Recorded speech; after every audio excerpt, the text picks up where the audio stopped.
আসসালামু আলাইকুম। মার্চ মাস colorectal cancer সচেতনতার মাস।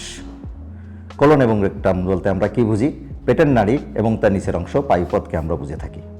এই জায়গার ক্যান্সার সচেতনতার মাস হলো মার্চ মাস।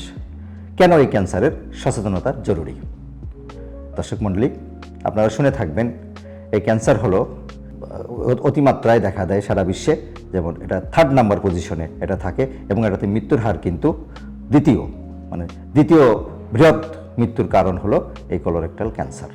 কিন্তু সচেতনতার অভাবে এই মরণঘাতী ব্যাধি মানুষের জীবনে সর্বনাশ নিয়ে আসে।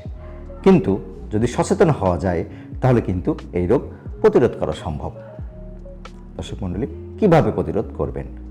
প্রতিরোধ করার জন্য আপনার কিছু খাদ্যাভ্যাস, কিছু দৈনন্দিন জীবনের অভ্যাসের পরিবর্তন এবং কিছু পরীক্ষা নিরীক্ষা যদি নিয়মিত করা হয় তাহলে কিন্তু এই রোগ থেকে মুক্ত থাকা যায়।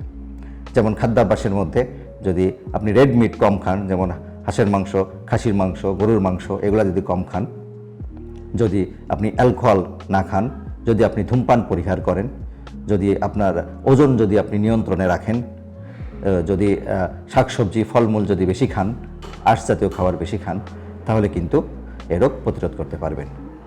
আর কিছু পরীক্ষা যদি নিয়মিত করে থাকেন, আপনার বয়স যদি 40-এর উপরে হয় কিংবা 45-এর উপরে হয়, তাহলে রেগুলার বেসিসে আপনার কিছু পরীক্ষা করতে হবে। যেমন স্টুলের কিছু পরীক্ষা আছে, টয়লেটের পরীক্ষা, যেমন আছে কলোনোস্কোপি একটা পরীক্ষা। এই পরীক্ষাগুলো যদি একটা নির্দিষ্ট সময় পরপর আপনি যদি করেন তাহলে কিন্তু এই রোগ থেকে আপনি মুক্ত থাকতে পারবেন। আর যদি আপনার ফ্যামিলিতে কারো এই রোগ থাকে তাহলেও আপনার নিয়মিত এই পরীক্ষা করতে হবে। সেই জন্য আপনি কলোরেক্টাল সার্জনের সাথে পরামর্শ করবেন এবং আপনার যারা আত্মীয় স্বজন আছে তাদেরকেও সচেতন করবেন। তাহলে কিন্তু সবাই মিলে এই রোগ থেকে মুক্ত থাকতে পারবেন। সবাইকে ধন্যবাদ।